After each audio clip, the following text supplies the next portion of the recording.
In order to understand God, God shows up in three ways or in three forms.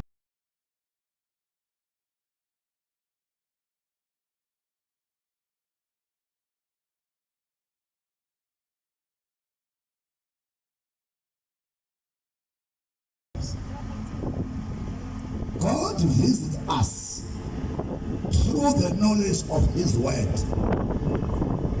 God visits us through His prophets in the form of the Rhema word. Then lastly, God uses the so-called situation. This situation ivela kuThixo. Then eMzantsi Afrika sikunamandla.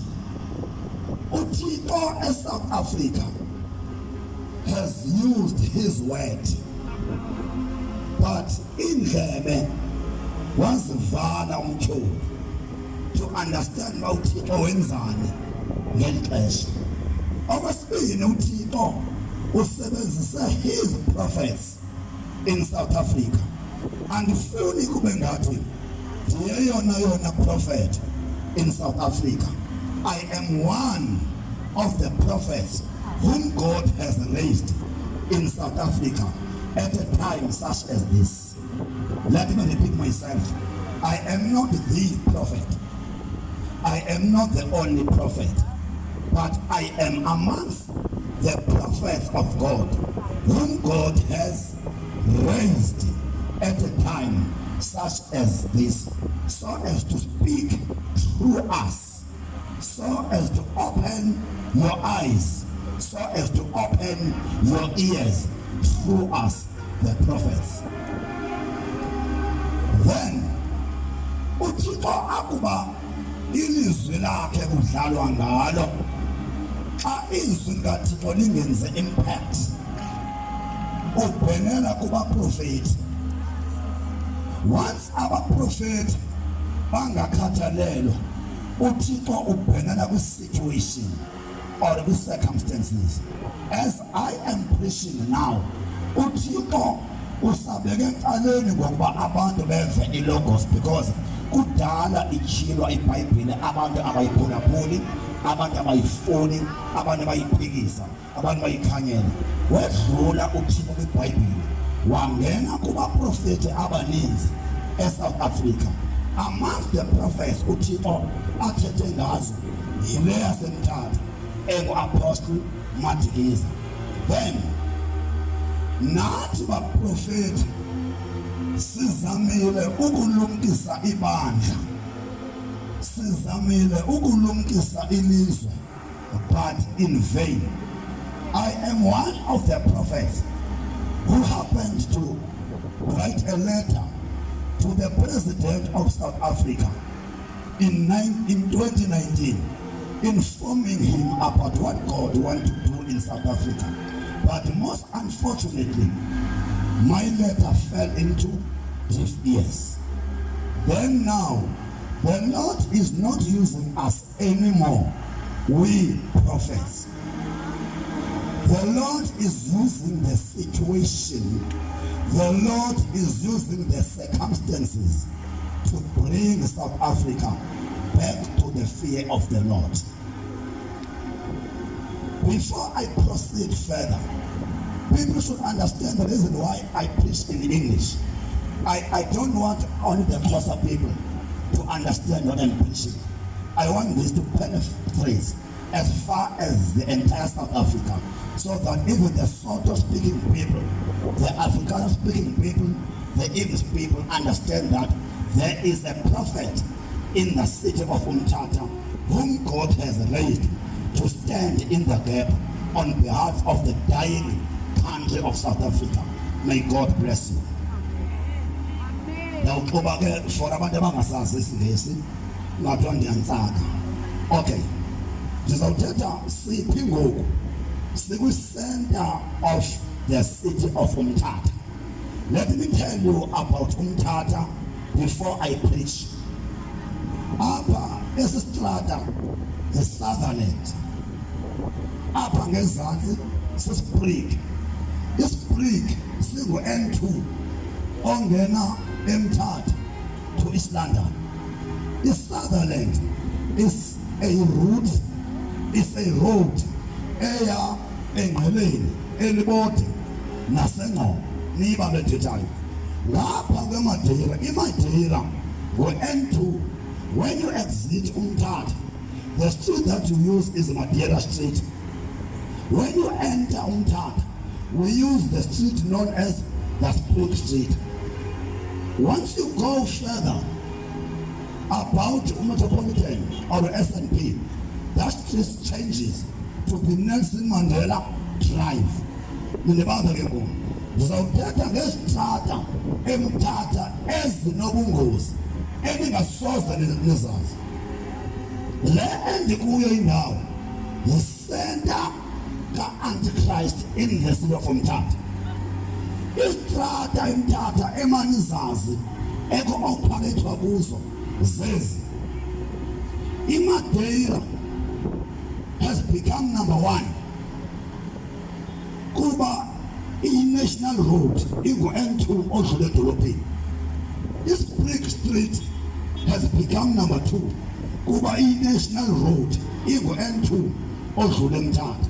Then York Road is the third street whereby i-witchcraft yenzelwa khona.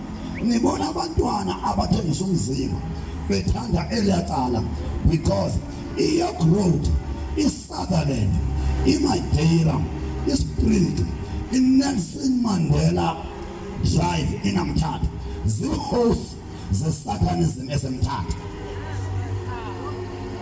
Let me repeat myself. iMadeira Street, iYork Road, iSpring Street, i-Nelson Mandela Drive nale bizele let's go Sutherland. So 5 strongholds aseMtata for witchcraft, for Antichrist, for Satanism. Then iCallaway Street imfushane but i-host yento ezininzi kolakala. Why?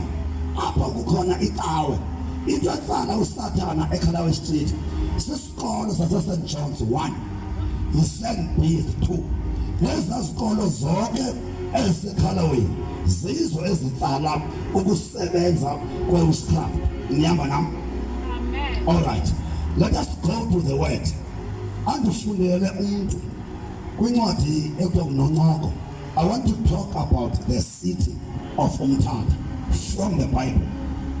Then ngizokubuza uba yeyiphi idolophu eSouth Africa, yeyiphi idolophu eSouth Africa eke yenza lento ndiyenzayo.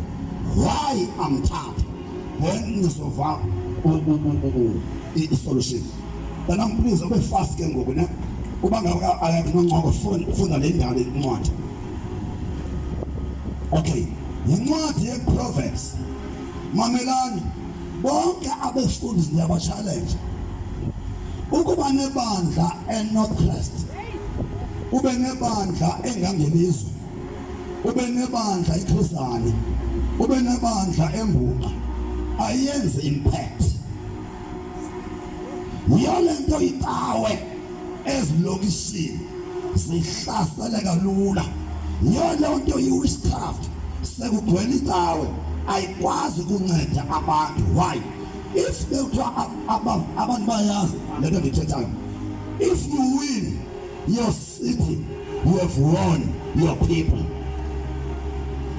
If you want to win, the people in the place win the city. Understand the marketplaces of your city. Ambanam, if former Transkei, in capital city, yes, former Transkei, Umtata, which means all the districts ezenza iformer Transkei zimilanjana ethululela eMtata.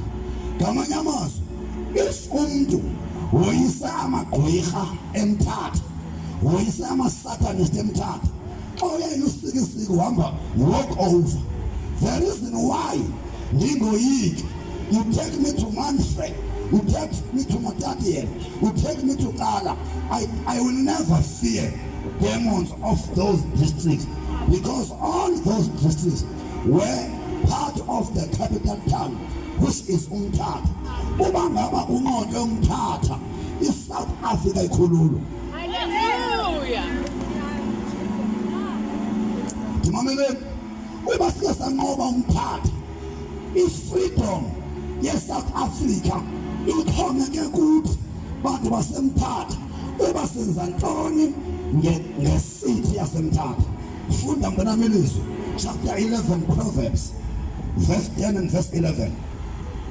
Mamela ilizwi laThixo ophethe noncoko nje funa andifundele yena chapter 29 verse 2 and verse 4. Mamelani, I am addressing circumstances zesixeko zebandla ze-South Africa. Ndiadressa into ezintathu namhlanje. Ndiadressa Umtata as the city, ndiadressa i-church as the body of Christ, ndiadressa i-South Africa as the government. 3 in 1 message. Is a Proverbs chapter 11 verse 11. Omnyafunde in English for those who don't understand Xhosa. Verse 11. Isixeko siyaphakanyiswa sakuthamsenqa ngabantu abathe ngqo. Go back to verse 10. Verse 10. Inkqubela yamalungisa itsho ikhuluma ngqo. Yeah, verse 11. Isixeko siyaphakanyiswa sakuthamsenqa ngabantu abathe ngqo. Isixeko sakuphathwa ngamalungisa siyaphakama. Isixeko, any city that is governed by Russia's people is raised. The reason why you don't consider who governs you in your city. The reason kunje, you don't care who rules your souls, who rules your spirits in your city.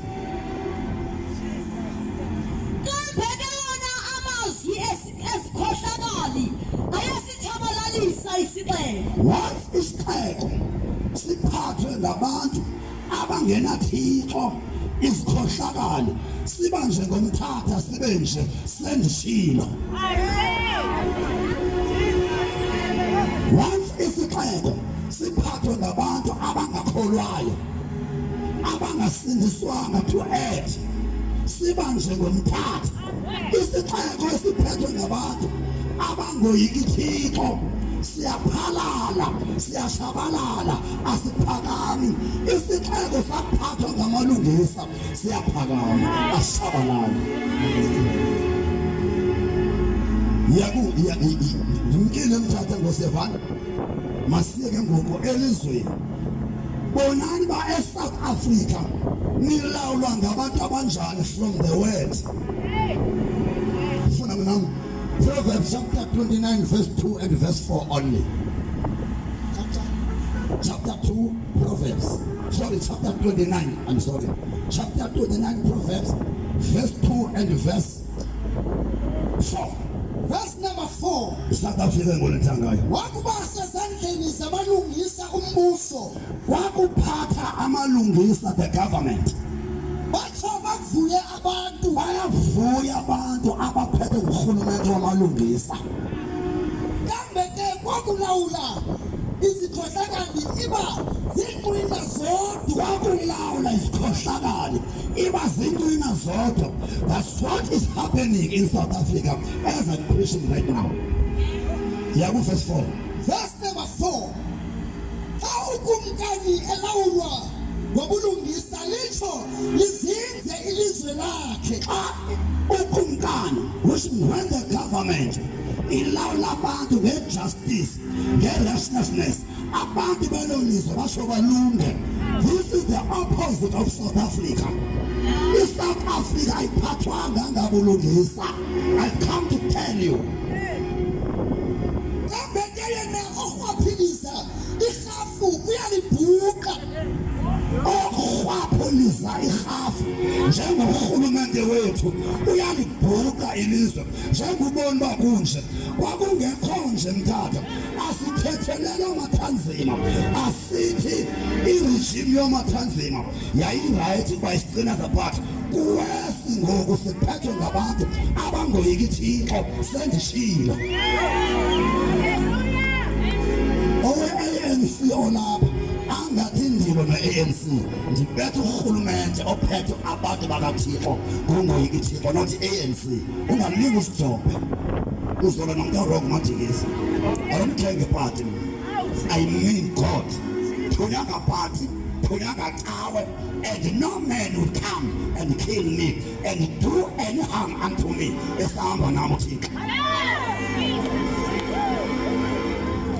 Ndifuna in English ku-NIV ufunde le ndawo ka-29 Proverbs ku-NIV prophetic ndifuna nabantu abangasazi isiXhosa because I'll be mixing English okokuqala apha eMtata ndiye ndazithoba kakhulu ndangathi I can't khumsha andithi mos ndibona apha ezitrateni ngathi umntu omhle ophantsi yilecturer le but ndiye ndazithoba istandard for the sake yabantu abaphansi ndikwazi ukufika kubo great Proverbs chapter 29 verse 2 and verse 4 in any English version preferable When the righteous are in authority, when the righteous people are in authority the people rejoice. the people rejoice But when a wicked man rules, when a wicked man underline wicked man when the country is ruled by a wicked man what happens the people groan. the people groan abathi groan basengxakini abantu verse 4 Verse number 4. The king established the land by justice. if the king establish the land through or by justice babaphila kakuhle abantu But he who receives bribes overthrows it. mamelani whoever receives bribes overthrows it eSouth Africa i-challenge andizuyifihla sibethwe apha nge-tendering system i-bribe yase-South Africa ingene ngetender abantu abakwazi ba honest ungakwazi ufumana umsebenzi without a-bribe kwazongena eyesibili yokuba intombazana ilalwe ukuziqesha bayabona ke uqaba ngandipho mna nambelebena emotweni ndizohlukumeza amadoda namhlanje aqesha abantu ngokubalala ndizohlukumeza urhulumente obrayibhayo in order to get umsebenzi jokani yabantwana before I proceed over cela umuntu ozoke athi Thixo uthetha wena ngoku speak unto us come my daughter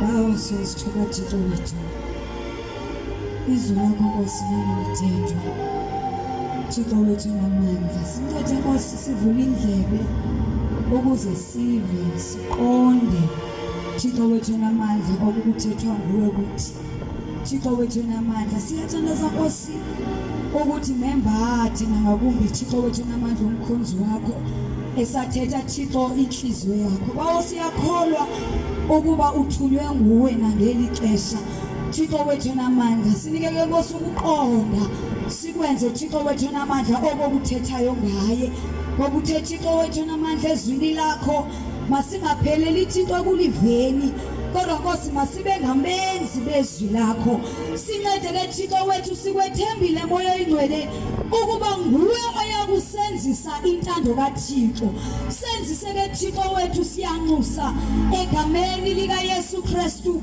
waseNazaretha uzuko nembeko sizibuyisela kuwe ke Nkosi usathetha egameni lika Yesu amen ngicela ngi-address ispirit esenza kube nje eSouth Africa. I want to address the spirit that makes South Africa to be like this. I want to address the spirit that has caused Umtata to be so shattered, as you can see. Abantu baseMtata ndicela abantu support, because ndiyazba le message abantu abaninzi abakubribe, abantu abaninzi abakucorruption bazolwa nami, but before balwe nami zebazi ba ayiphumi kum, phuma kuThixo. Olwa le message akalwe Madikiza is fighting the God who has sent me. Spirit endothetha ngaso esenza benje South Africa kuthiwa is the spirit of Jezebel. Sisiphule kumoya ka Isabel. Makufundwe ke namhlanje the book of 1 Kings chapter 21. The book of 1 Kings. Bamamele kabantu. This book will be read as well as in English. I just want this to be read in Xhosa as well as in English. Please, madam, be fast when you in your Bible. Be fast, be fast. You must know what the 1 Kings are in the Bible. You must not think it's in already. In English, yes, from verse 5. In English. 1 Kings chapter 21, verse number 5. But Jezebel, his wife, came to him and said to him, why is your spirit so sullen that you eat no food? Verse number 6, he said to her, because I spoke to Naboth, to Jezreel, and said to him, give me your vineyard for money, or else it is pleased you, I will give you another vineyard for it. Yeah. Verse 5. Umkakhe uJezebel waya kuye wathi, ukumbela ntoni na? Sewungasafuni nokutya oku nje. Wathi kungenxa yokuba ndithethe noNabothi waseIsraeli. Ndathi ndithengisele isidiliya sakho okanye ke ndikutshithisele ngesinye. Ngizaba spiritual because I'm prophetic. I studied Astia ngoku. Sithetha ngokwenzeka eSouth Africa. But sikubonisa ngesitiya sikaNabothi. Then ilambo nelibali likaNabothi. Elibali likaNabothi li-about South Africa and the things that are about to happen in our country, South Africa. Ufunda kwakhona ngesingesi. Ufunde only 4 verses, afunde iXhosa 4 verses. So Jezebel's wife said unto him, do not come in Israel. Arise, eat food, and let your heart be happy. I will give you the vineyard of Naboth the Jezreelite. So she wrote a letter in Arab and a name sealed them with his seal and sent them to elders of the nobles. Verse 7. Umkakhe uJezebel wathi kuye. Mamelani bangcwele umkakhe uJezebel. Xa sithetha ngomoya kaJezebel, ayingomoya wamakhosikazi. Ngumoya okwi-authority. The reason kuthiwa ngumoya kaIsabel wayengumka Ahabi, ukumkani waseSirayeli. Mamelani, just because he was the king of Israel, he was in authority. Ngumoya othanda abasemagunyeni, the Jezebel spirit. uJezebel spirit uthanda ezindawo, usebenza kwi-politics kakhulu, usebenza kwi-kingdoms zokuphatha kwasemakhaya, usebenza kwi-businesses zintathu ezinto. Umoya kaJezebel usebenza isikakhulu kwi-politics. 2, usebenza kwi-business sector, asebenze kwi-tribal authorities, asebenze kwi-kingdoms zokuphatha kwabantu. These are 3 major places where this spirit manifests. Mamelani, ngumoya njani lo? Ngumoya we-competition. Umuntu ongenwa ngumoya kaJezebel uba competitive, akafuni kugqithwa, akafuni umuntu ongaphezu kwakhe. Ngumoya one-pride, umuntu one-spirit, akababona abanye abantu abanezinto. Umuntu onalomoya u-undermine kwamuntu amjonga engathi ungaphansi kwakhe. This is such a spirit. Lo moya wesithathu usebenza kakhulu nge-fornication, adultery. Ngumoya o-adulterous, ngumoya we-fornication, uzimasa abantu, u-enjoya ukufumana umuntu through fornication and adultery. Uba ngabanye honest kuni, i-South Africa is so adulterous. South Africa is so fornicative. Why? Umoya kaJezebel runs our country, and all our cities are affected by this city, by this spirit. Abantu bakaThixo bayafuna ukuphila okungcwele, but inkanuko ibongemele. In South Africa, people of South Africa would love to live a holy life, but it's not easy for a South African believer to live a holy life because of the spirit of fornication and adultery. SikaJezebel. Ngizokhulula abantwana bakaThixo abathi ndiyafuna ukusindiswa, but iyandibetha insindiso because ndinenkanuko engi-overpowerishayo. Let me tell you why we are overpowered by inkanuko. Let me tell you, asike sina kancinci apha ufunde the book of mayingafunda nanku umuntu osemzantsi ndimphe. Yiyo le nto amabandla ewiki, yiyo le nto icawe zingenamandla. The spirit of fornication runs or governs the world, runs and governs South Africa. The spirit of adultery governs the world, governs South Africa, governs Umtata. What is the cause of this? What Judah, if you read the book of Isaiah, chapter 2, what Judah bekulawula izwi. We call izwi the word of God. Then under the word bekulawula the constitution of the country. In a country enothixo izabonyana kazabonyana baleka ongiphethe nje ifile nelantuka neBhayibheli. Xa ilizwe lilawulwa nguThixo lima kanje baleka mfana baleka. If you read the book of Isaiah chapter 2, kuthethwa le nto saphi fine. Thixo wamkhalisa abantu bami sawushumula kwenye ingane bona nje ngidlalanga. Jongan, before I teach, this is the constitution of any country, not only South Africa. This is the constitution of any country. Ilizwe qalisa noThixo. When the country is still with God, it is ruled, is governed like this. Kuma uThixo, Psalm 24, leli kaYehova ihlabathi nenzaliseko yalo. Then underneath that, ibe ngumthetho, constitution of the country. In our churches, they are able to live a holy life when the situation is like this. What makes churches to live a filthy life is when kuqwethwe izinto.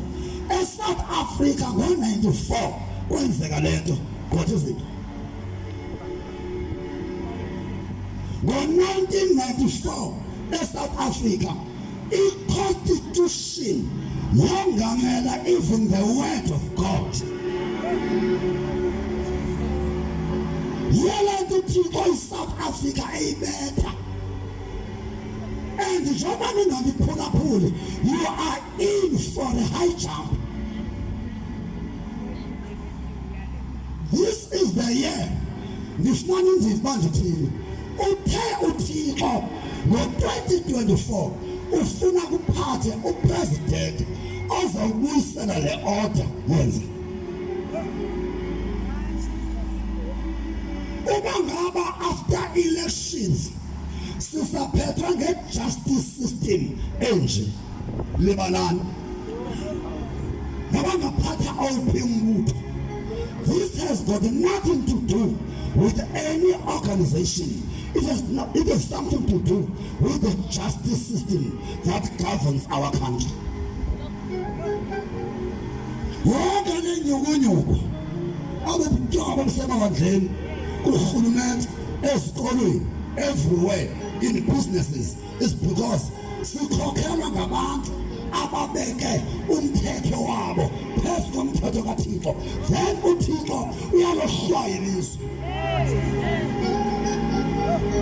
Mamelani ndithe kuni le nto ye-protection fee eMthatha ndininikwa April nijonga ngo-April abantu abathatha i-business zabantu kokwenzeka kuntoni kubo. If I am a prophet of God, expect the best.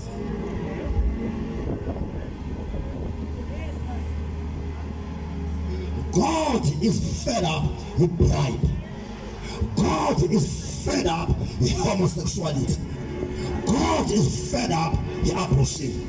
God is fed up with worshiping of other gods. God is fed up in doing it, power mongering, the spirit of the love of the world, the spirit of the love of positions. Usiqonde kaweni ngoku kukhona abantu abangaziwa nguThixo ababekwe ngabanye abantu babenza abapostile ingengoba kaThixo bebekwe ngabantu. As I preach right now, kunabantu ekuthiwa ngabaprofethi babekwe ngabantu abaziwa nguThixo and benza i-havoc, babenza into engaziyo abantu bangayifuni inkonzo ngaba bantu. Kugcwala abavangeli abangafuni kufunda, abangafuni kusebenza, abenza ubizo into yokudla kwesizwe. Akayifuni utholole and uzobalimaza ngonyaka. Yonke fivefold ministry yobuxoki, false fivefold ministry, false apostles, false prophets, false evangelists, false pastors, false teachers maziguquke nangonyaka. Lo nyaka uThixo is beginning. He is faithful, spirit-filled, fivefold ministry in South Africa. This Jabanditete, I prophesy, I decree, I dedicate, I seal in the blood of Jesus. It shall come to pass. Therefore, wonke umuntu ophathwa ngale ndlela uphathwa nge-new world order. This is a format of the new world order. Yintoni new world order? I-new world order ziziphatha hlabathi ezisebenzisa i-Illuminati. I-new world order yi-organization ezimela ngathi inceda abantu but isuffer o-Antichrist. It belongs to the kingdom of darkness. Why uThixo ethetha ngami eMthatha? Please. Why uThixo ethetha ngami eMthatha? Please, bana bayithi. Yabona ukuthi prophet ubokhaleza abantu because the prophetic move in dimension of hlekwa kuyo. It needs speed. Landela nani?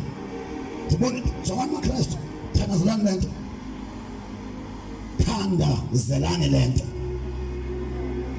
This is what the church needs to pray for.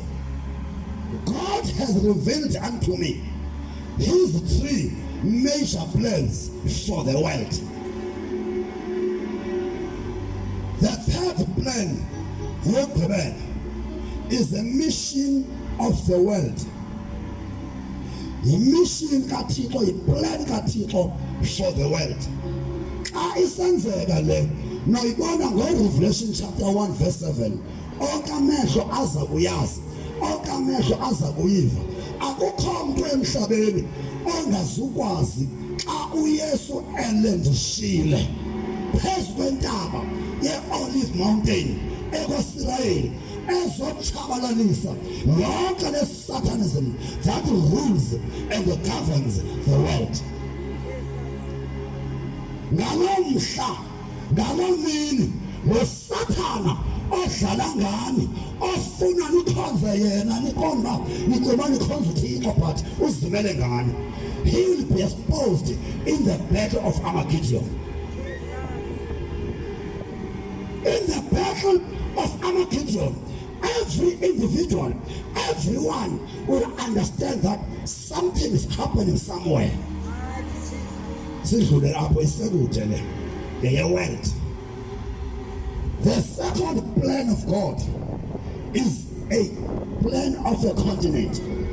There are 7 continents: South America, North America, Australia, Europe, Asia, Africa, and Antarctica. From all those 7 continents, God has chosen Africa. God has chosen Africa.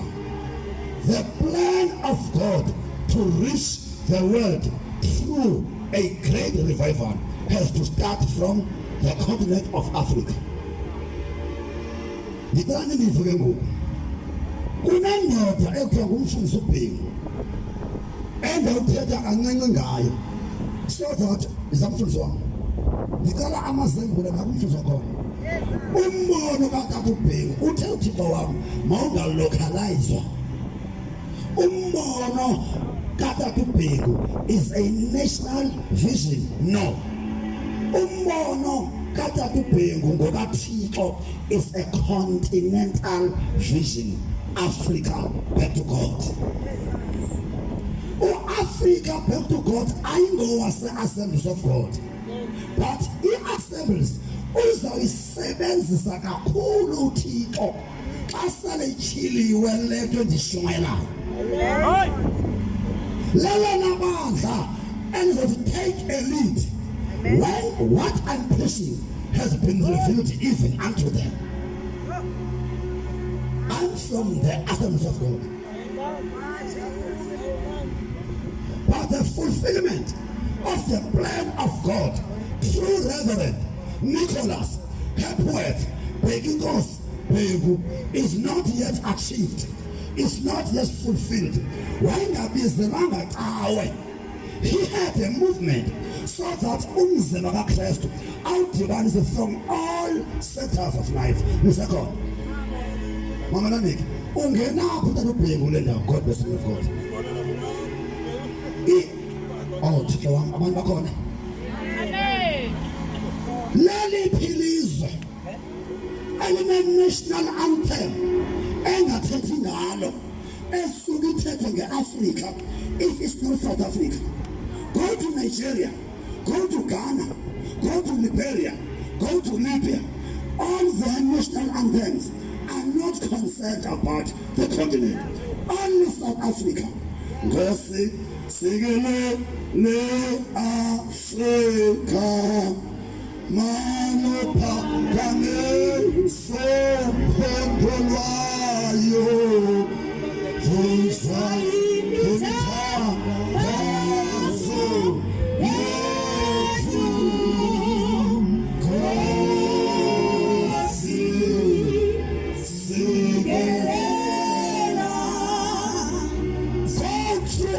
Africa, give me one country whose national anthem does not point into that country, point to the entire continent. If it's not South Africa, give me one. Yes,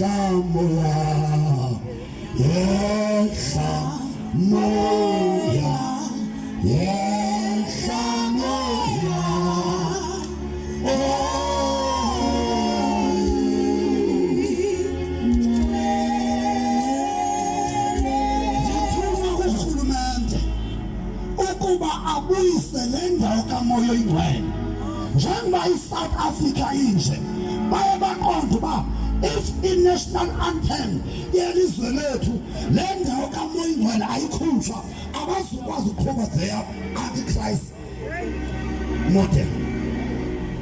Kwafuneka in our national anthem le ndawo kamoya oyingcwele isusiwe because bangcwele njengoba ndihamba apha andihambi ngamandla wami. The reason why I'm like this, I am full of the Spirit of God. Umoya kaThixo wenza ungoyiki, umoya kaThixo ususa uvalo. Ngubani indoda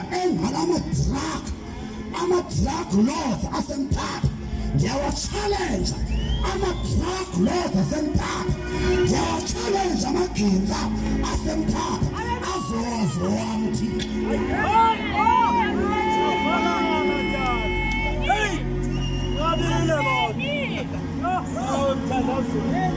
Jongani angichaziseni muntu thetha ngobizo lwami.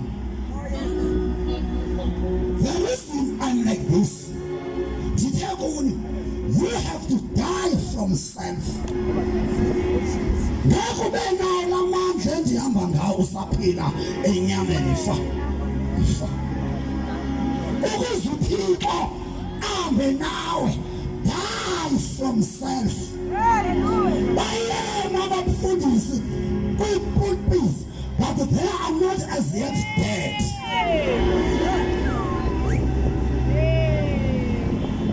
Usisidumbu abakuhlabayo awubeva, abakukhabayo bahoyi, abakunqwalayo banomsebenzi nabo. That's why noba ngathethwa ngami eSouth Africa kakubi, there's one thing I know, there is nothing you can do esidumbini because sendifile enyameni ndavuka kumoya njengenkosi yami uYesu. No witchcraft, nathi apha eMthatha dibanisana amagqwirha lamantshontsho akho niyoyikayo niwadibanise nathi wodwa nithatha amagqwirha eSouth Africa yonke eze kumndindodwa ifakhona baxela amanye bandisatsho.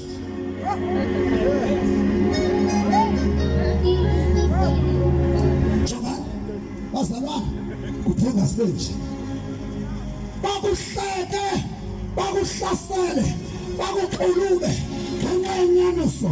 Keep quiet. And I know the Lord will make a way. Show me for me. Okay, so you want to cash? Fine. If no one will go, one day I'll land down with you now. You can't be down there and for this one.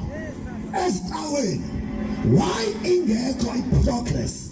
Once it's our prophet, zing about 30 money. These are the false prophets. These false prophets, zisebenza liphokotho zazo azibizwanga mthixo zizolahlekisa abantu. And because amakholwa exesha akwazi ukwehlula the blessing from God and from devil. Wonke umuntu ufuna ubutyebi akazi noba source of these blessings is it the kingdom of darkness or the kingdom of God. Ndisho amabandla ngcolisiwe. Isishumi somntu obrayibhayo senze kwintoni yakho. Isishumi sendoda enekhontrakta zonke ezifumana ngebribe. Uyavuya wena isishumi khona umuntu olelayo kodwa uyadla. Cilidana moya akumali yonke ekathini. Nindibona ndingawo into ezixebuxebu nje mna. I don't care about your fancy cars. I don't care of your fancy lives. What I know is South Africa bambalwa abantu abatyebe izinto zabo zihlambulukile. Jongani, this continent uthixo uhambele kuyo kokugqibela. The third plan of God nditha intoni? World continent national. Mamela ke bangcona manje ngimve kakuhle. Utata uBhengu wase Nigeria, wase Ghana, wase Libya, wase Congo, wase Zaire. Mamelani uthixo akaxoki uthixo xa ethi uthixo Africa back to God, from Cape to from Cape. Where is Cape?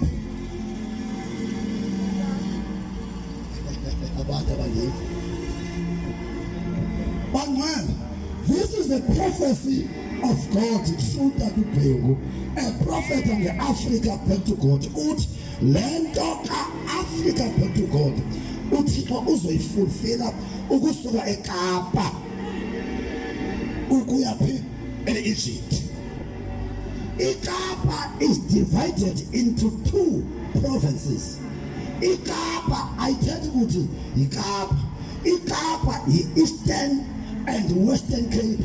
Uthixo uthande okokuba isambulo asibeke njengoba usisho umlomo from Cape, but eKapa go to there. Akukho umuntu eKapa onomdla wokushumayela izinto ezokwenza uba kubuyelwe kuThixo. Babhizi Eastern Cape kutheni uThixo ekhethe Umtata? Why uThixo ekhethe le dolophu? Ndithe kuni uThixo uthatha in three ways.